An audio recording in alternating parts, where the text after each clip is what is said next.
नमस्कार दोस्तों, strong electrical channel में आपका हार्दिक स्वागत है। आज फिर आपके लिए थ्योरी के कुछ मोस्ट इम्पोर्टेंट क्वेश्चन लेकर उपस्थित हूँ।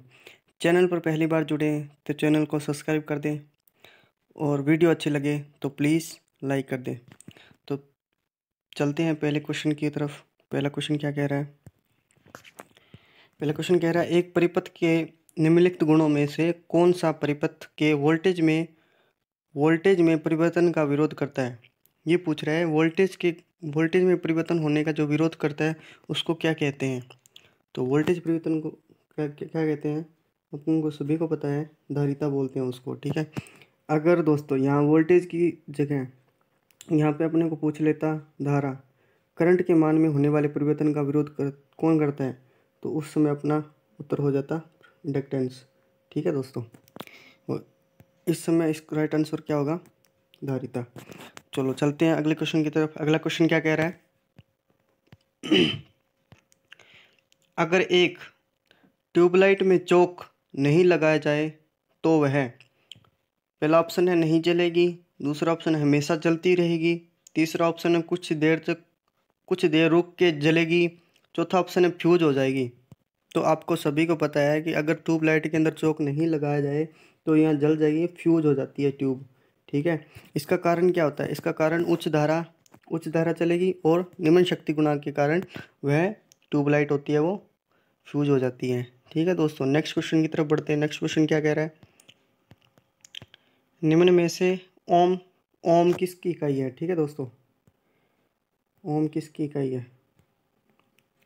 ये मतलब किसकी इकाई? ये तो हमको सभी को तो प्रतिरोध की भी होती है, प्रतिघात की भी होती है, प्रतिबाधा की होती है। तो लास्ट ऑप्शन क्या है? उपयुक्त सभी। तो इस क्वेश्चन का राइट आंसर क्या हो जाएगा? उपयुक्त सभी। ठीक है दोस्तों, नेक्स्ट क्वेश्चन क्या कह रहे हैं? देखो, आर्द्रता नापने के लिए निम्न में से किस मीटर का उपयोग किया जाता है? तो ये तो आपको याद रखना पड़ेगा, आर्द्रता कौन से मीटर से मापी जाती है। ठीक है, आर्द्रता ये साइकोमीटर से मापी जाती है आर्द्रता। पायरोमीटर आपको सभी को पता है आर्द्रता मीटर नहीं हो सकता। पायरोमीटर टेम्परेचर को मापने के लिए आ जाता है, मैनोमीटर दाब को मापने के लिए होता है, साइकोमीटर हमेशा आर्द्रता नापने के लिए उपयोग में लिया जाता है। चलो दोस्तों नेक्स्ट क्वेश्चन की तरफ। नेक्स्ट क्वेश्चन क्या कह रहा है? निम्न में से गिलबर्ट किसकी इकाई है? गिलबर्ट किसकी इकाई है? तो आपको सभी को पता है गिलबर्ट तो सीजीएस इकाई है एमएमएफ की। ठीक है, मैग्नेटिक मोटिव फोर्स, चुंबकत्व वाहक बल होता है, उसकी सीजीएस इकाई है गिलबर्ट है। इसकी एसआई क्या है? एसआई इकाई है एम्पियर टर्न। ठीक है दोस्तों, चलो नेक्स्ट क्वेश्चन क्या कह रहा है? क्यूरिक तापमान है जिसके ऊपर एक लोहा चुंबकीय पदार्थ खालिस्तान पदार्थ बन जाता है। बहुत ही मोस्ट इंपोर्टेंट क्वेश्चन है दोस्तों। क्यूरिक तापमान वह है जिस पे लोहा चुंबकीय पदार्थ होता है वह हमेशा अनुचुंबकीय पदार्थ बन जाता है। ठीक है, तो इस क्वेश्चन का राइट आंसर क्या हो जाएगा दोस्तों? लोहा चुंबकीय पदार्थ जिस टेम्परेचर पर अनुचुंबकीय पदार्थ बन जाते हैं उसे हम क्यूरिक बिंदु तापमान कहते हैं। यहाँ इससे भी आ सकता है क्वेश्चन दोस्तों, पेरा चुंबकीय पदार्थ बन जाते हैं। ठीक है दोस्तों, पेरा चुंबकीय पदार्थ बन जाते हैं, इसे हम क्या कहते हैं? क्यूरिक टेम्परेचर। ठीक है दोस्तों, अगला क्वेश्चन देखो। अगला क्वेश्चन क्या कह रहा है? इंटरपोल का काम होता है, पहला ऑप्शन मोटर की रफ्तार कम करना, दूसरा है काउंटर ईएमएफ को बढ़ाना या बैक ईएमएफ को बढ़ाना। काउंटर ईएमएफ का दूसरा नाम बैक ईएमएफ होता है। हानि को कम करना, कम्यूटेटर में स्पार्किंग को कम करना। तो इस क्वेश्चन का आपको पता ही है सबको, कम्यूटेटर इंटरपोल अपने क्यों सूचित करते हैं? और स्पार्किंग को कम करने के लिए होता है। ठीक है, इंटरपोल। और ये कहाँ लगता है हमेशा? ये हमेशा लगता है आर्मेचर के श्रेणी क्रम में। ठीक है दोस्तों, और दो चार बातें बताओ इसके बारे में। इंटरपोल का जो संख्या होती है वो मेन पोल के समान ही होती है। ठीक है, जैसे ये मेन पोल है अपना और इसके बीच में एक इंटरपोल लगेगा, उसकी भी समान होती है। और साइज इनसे थोड़ा छोटा होता है इंटरपोल का। ठीक है। और क्या है इस बात में, ये मोटे तार के होते हैं, मोटे तार कम टर्न के बनाए जाते हैं, मोटे तार कम टर्न के बनाए जाते हैं। चलो नेक्स्ट क्वेश्चन की तरफ बढ़ते हैं दोस्तों। क्या कह रहा है, ट्रांसफार्मर में प्राइमरी और सेकेंडरी के बीच इंसुलेशन प्रतिरोध होता है। दोस्तों क्या कह रहा है, प्राइमरी वाइंडिंग और सेकेंडरी वाइंडिंग, ट्रांसफार्मर की प्राइमरी वाइंडिंग और सेकेंडरी वाइंडिंग के बीच इंसुलेशन प्रतिरोध होता है। तो यो आपको सभी को पता है, इंसुलेशन प्रतिरोध हमें अनंत होता है। क्यों होता है, क्योंकि ये में इसकी विद्युतीय रूप से नहीं जुड़ी होती, दोनों वाइंडिंग है जो विद्युतीय रूप से नहीं जुड़ी होती, ये हमेशा चुंबकीय रूप से जुड़ी होती है, इसलिए इसका प्राइमरी और सेकेंडरी वाइंडिंग के बीच इंसुलेशन प्रतिरोध हमेशा अनंत होता है। चलो दोस्तों नेक्स्ट क्वेश्चन की तरफ पढ़ते हैं। नेक्स्ट क्वेश्चन क्या कह रहा है, ट्रांसफार्मर में स्टोक संबंध के स्कोर संबंध को भी कहा जाता है। स्टोक कनेक्शन के बारे में पूछा दोस्तों। पहला ऑप्शन है वीवी संयोजन, दूसरा स्टार स्टार स्टार संयोजन, तीसरा टीटी संयोजन, चौथा है डेल्टा डेल्टा संयोजन। तो इस क्वेश्चन का राइट हो जाएगा, क्वेश्चन आंसर राइट हो जाएगा सी नंबर ऑप्शन। टीटी संयोजन को हमने स्टोक कनेक्शन भी कहा जाता है। ये स्टोक कनेक्शन क्या होता है, क्यों करते हैं ये, इसका यूज़ होता है 3 फेज़ को 2 फेज़ में बदलने के लिए स्टोक कनेक्शन का प्रयोग किया जाता है। ठीक है दोस्तों, विद्युत भट्टियाँ होती है ना अपनी, उसमें उपयोग लिया जाता है ये, विद्युत भट्टियों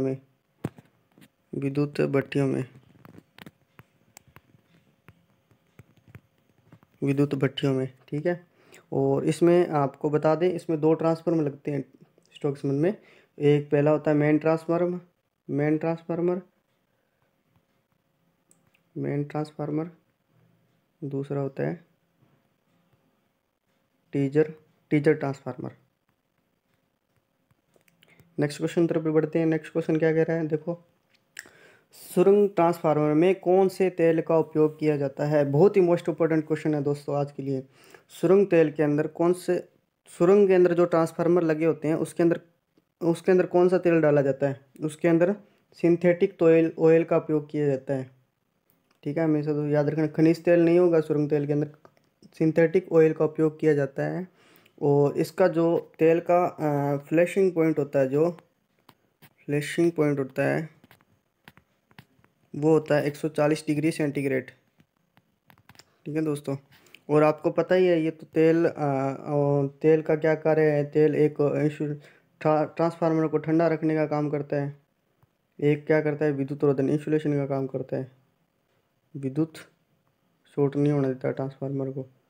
ठीक है दोस्तों, नेक्स्ट क्वेश्चन की तरफ बढ़ते हैं। क्या कह रहा है, इंटरपोल का आकार सामान्य तो होता है, तो ये आपको याद रखना, एक इंटरपोल टेपरिंग के आकार में बनाए जाते हैं हमेशा। 2 क्वेश्चन आ गए हैं इंटरपोल क्यों बनाए जाते हैं, स्पार्किंग को कम करने के लिए, मोटे तार के होते हैं, कम टर्न के बनाए जाते हैं, और आर्मेचर के श्रेणी क्रम में लगाए जाते हैं। इनका आकार क्या होता है, टेपरिंग होता है इनका आकार। नेक्स्ट क्वेश्चन की तरफ बढ़ते हैं। क्या कह रहा है नेक्स्ट क्वेश्चन, ये देखो दोस्तों, बहुत ही मोस्ट इंपॉर्टेंट क्वेश्चन है। ईएमएफ एक विधि है, आपको बता दें दोस्तों, अल्टरनेटर के अंदर एक वोल्टेज रेगुलेशन ज्ञात करने के लिए 3 विधियां होती है। एक होती है ईएमएफ विधि, जिसको क्वेश्चन में अपने को पूछा गया है। एक होता है एमएफ विधि, एक होता है पोटियार त्रिकोण विधि।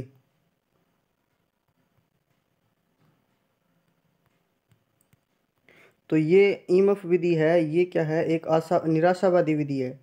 ठीक है दोस्तों, और एमएफ विधि है, ये क्या है, एमएफ विधि आशावादी विधि है। और पोटियार त्रिकोण विधि होती है, ये इनका अन्य नाम क्या होता है, शून्य शक्ति गुणांक विधि। ठीक है दोस्तों, और आपको बता दें ईएमएफ विधि का एक अन्य नाम भी है जिसको हम बोलते हैं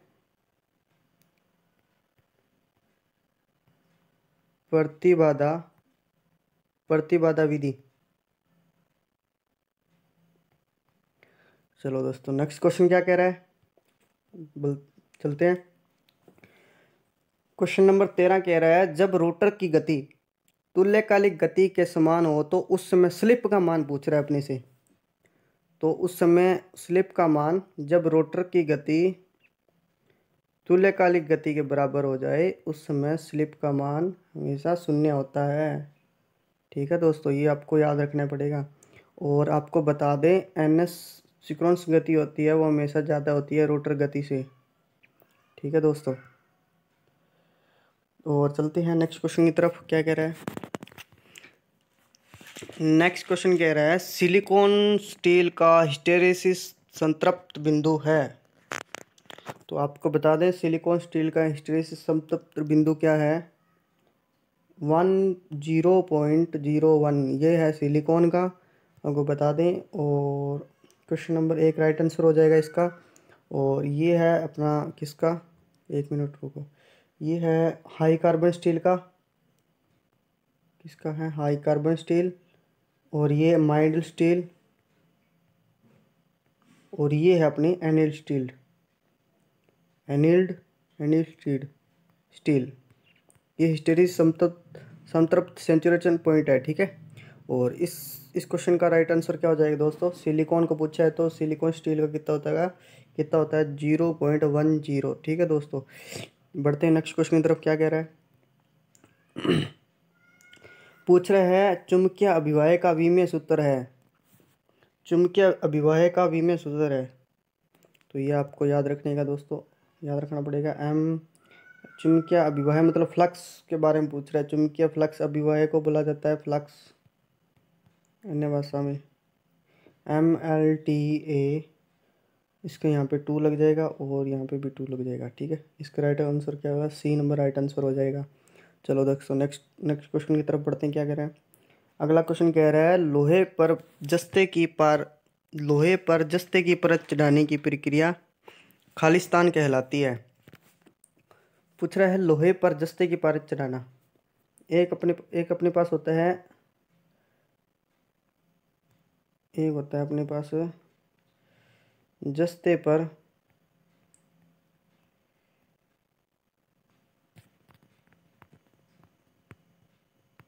पारे की परत चढ़ाना। ठीक है दोस्तों, और एक अपने होता है तांबे पर टीन की परत चढ़ाना। तो तांबे पर टीन की परत चढ़ाना वो टीनिंग कहलाता है, हमेशा याद रखना है।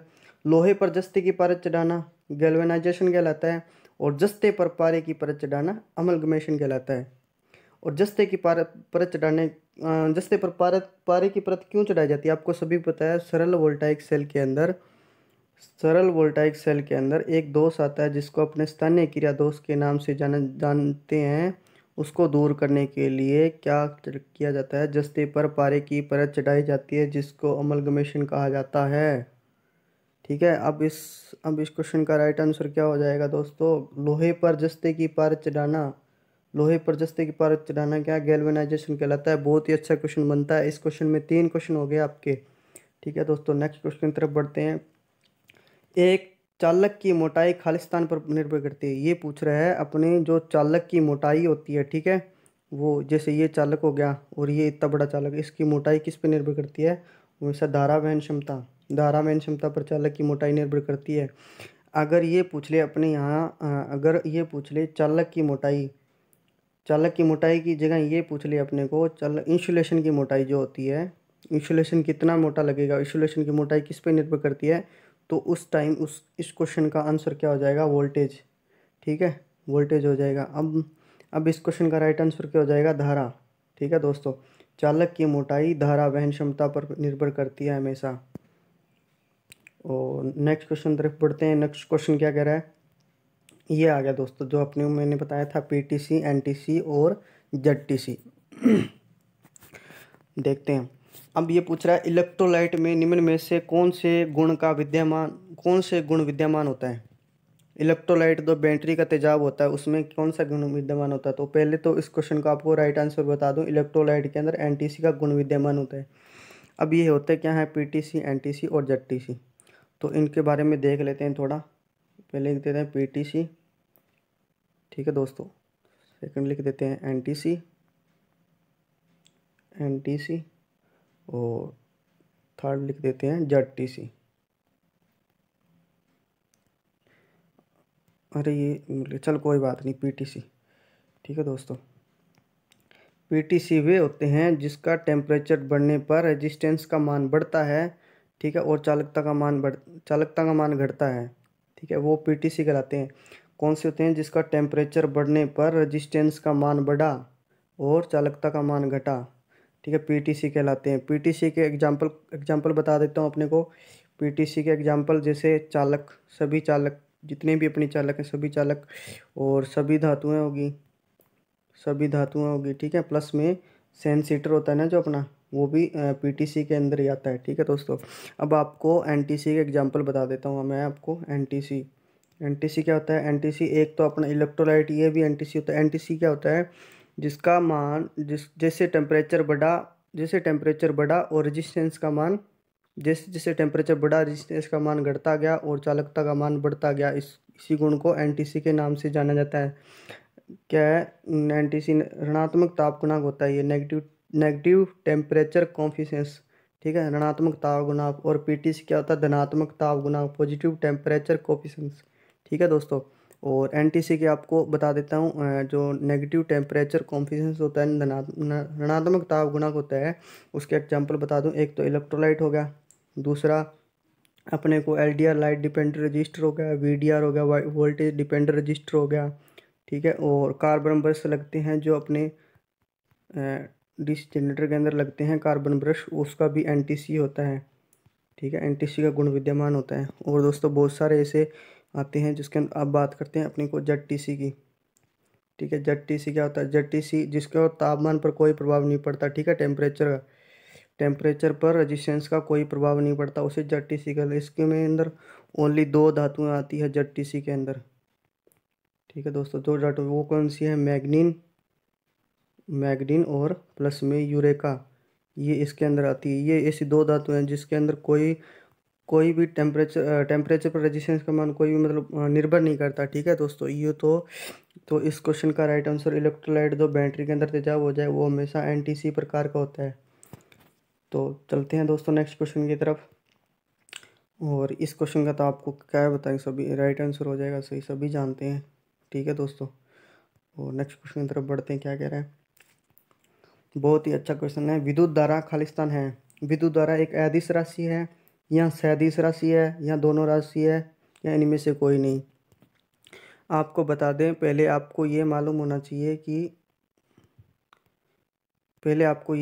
चाहिए कि सदिश और अदिश में डिफरेंस क्या है। ठीक है, अदिश राशि वे राशि होती है, पहले आपको बता दें अदिश राशियों के बारे में। अदिश राशि वे राशियों से जिनमें दिशा भी होती है, प्लस में परिमाण भी होता है। ठीक है, परिमाण भी होता है। ये दोनों दिशाएं सदिश राशि एक से, जैसे अपने को बल की दिशा भी होगी और परिणाम भी होगा, वेग हो गया और त्वरण हो गया। ठीक है दोस्तों, ये इसके अंदर आते हैं। और अदिश राशि आपको बता दें, अदिश राशि वे होती है जिनमें केवल अदिश, जिसमें दिशा नहीं होती है। ठीक है, जिसमें अदिश मतलब दिशा नहीं है, सीधी सी अपनी दिशा नहीं है, जिसके अंदर केवल परिमाण होता है। ठीक है दोस्तों, इसके अंदर आपको एग्जांपल बता दें। एक तो ये विद्युत धारा है, जो विद्युत धारा एक अदिश राशि है, और एक ईएमएफ हो गया वो भी अदिश राशि है। ठीक है दोस्तों, एक अपना आवेश हो गया वो भी एक अदिश राशि है। ठीक है दोस्तों, तो इस क्वेश्चन का राइट आंसर क्या हो जाएगा दोस्तों? अदिश राशि। वीडियो पसंद आए तो प्लीज़ लाइक कर दें। चलो नेक्स्ट क्वेश्चन की तरफ बढ़ते हैं। क्या बोल रहा है? धनात्मक आवेश व ऋणात्मक आवेश के बारे में बताने वाले वैज्ञानिक हैं। तो आपको पता होना चाहिए, जिन्होंने धनात्मक और ऋणात्मक आवेश के दो प्रकार होते हैं, धनात्मक और ऋणात्मक, इन कौन से वैज्ञानिक ने बताया? तो उस वैज्ञानिक का नाम है बेंजामिन फ्रैंकलिन। बेंजामिन फ्रैंकलिन ने यह बताया कि आवेश दो प्रकार के होते हैं, एक धनात्मक होता है, एक पॉजिटिव आवेश होता है, एक नेगेटिव आवेश होता है। ठीक है दोस्तों, और चलते हैं नेक्स्ट क्वेश्चन की तरफ। क्या बोल रहे हैं? परमाणु को ना तो नष्ट किया जा सकता है और न ही उत्पन्न किया जा सकता है, निम्न में से किसका कथन है? तो आपको बता दें, यह कथन डोल्टन का है। डोल्टन। ठीक है दोस्तों, डोल्टन ने यह बताया कि परमाणु को न तो नष्ट किया जा सकता है और न ही उत्पन्न किया जा सकता है। ठीक है दोस्तों, ये क्वेश्चन आया हुआ है। आपको बता दें, अगला क्वेश्चन क्या कह रहा है, किरचॉफ का नियम खालिस्तान पर लागू नहीं होता है। तो किरचॉफ का नियम आपको सभी को पता होगा, किरचॉफ का नियम डिस्ट्रीब्यूटेड पैरामीटर पर लागू नहीं होता है। और आपको बता दें कि किरचॉफ का नियम विद्युतीय पैरामीटर और नेटवर्क विश्लेषण की जांच करने के लिए लगाया जाता है, और विद्युत डिस्ट्रीब्यूटेड पैरामीटर पर जो किरचॉफ का नियम होते हैं वो नहीं लगते हैं। अब बता दें आपको, क्वेश्चन नंबर 24 क्या कह रहा है, सेकेंडरी सेलों में क्रिया होती है। ये सेकेंडरी सेल में हमेशा उत्क्रमणीय क्रिया होती है। क्यों होती है उत्क्रमणीय, आप कौन रिवर्स भी पूछ सकते हैं। रिवर्स क्या होती है उत्क्रमणीय क्रिया, पहले विद्युत ऊर्जा को रासायनिक ऊर्जा में चेंज करता है, फिर रासायनिक ऊर्जा को विद्युत ऊर्जा में चेंज करता है। इसी को उत्क्रमणीय क्रिया होता है, जो सेकेंडरी सेल के अंदर होता है। और यहाँ पे अपनी सेकेंडरी के जगह प्राइमरी सेल आ जाता है, तो उस समय अपनी अनुत्क्रमणीय क्रिया कह जाते हैं। ठीक है दोस्तों, तो बढ़ते हैं नेक्स्ट क्वेश्चन की तरफ। क्या कह रहा है, विद्युत रंजन करने का कारण क्या है। पहले अपने को पता होना चाहिए विद्युत रंजन होता क्या, इलेक्ट्रोप्लेटिंग, इसको इंग्लिश के नाम से जाना जा सकता है इलेक्ट्रोप्लेटिंग। ठीक है दोस्तों, इलेक्ट्रोप्लेटिंग।